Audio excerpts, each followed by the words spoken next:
Today is August 21, 2025 at papakita ko sa inyo ang aking napakasarap na ipapang-ulam. My all-time favorite, ang mushroom. Sabi nga sa kasabihan, sayang nakabuti, sumibulpay sa t***.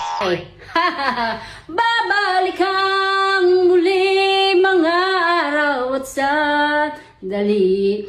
Iniibig kita, yan ang sigaw ng puso ko. Saan ka man naroon pa. Thank you, Lord, for all the blessings.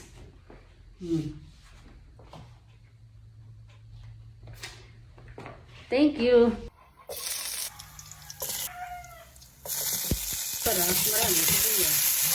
Shining in blue like a virgin. Woo!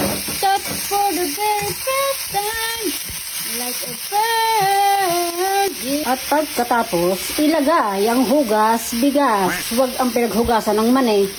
Hugas, bigas dapat.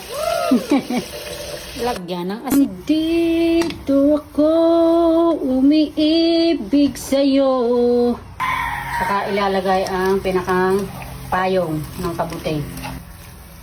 Kunting mekos-mekos lang yan. Luto na yan.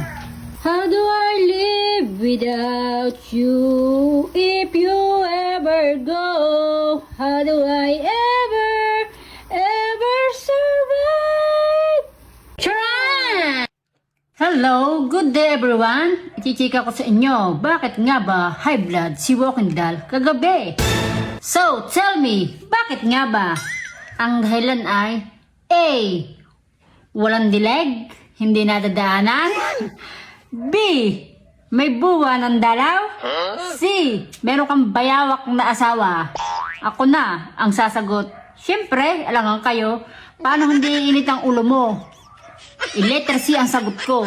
Lahat na ng katangian ng isang lalaki na pinakaayaw ko, nasalo na lahat ng mister kong si Bulitoy. Grabing buhay ito. Nakaka-PUTANGINAMO. Sobra-sobra na.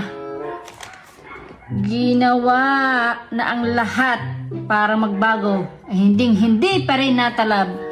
Nakakawalang gana. Lensyak na buhay ito. Ay ayon niya sa kasabihan ng inay. Abay, magdusa ka. Ginusto mo yan. Walang pumilit sa iyo. Ikaw ang pumili niyan. Kaya magsawa ka.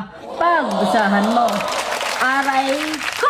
Sa isang banda, tama nga man ang inay. Ginawa ng lahat. Inagwat na ako ng inagwat kay Bulito. Ilang barangay na ang naganap. Ay ako pa rin ang pilit at sumiksik sa bayag ni Bulito na yan. Kaya ngayon, stress na stress si Wokindal. Pag stress ka, may papayo ko sa inyo. Kumain na ng kumain.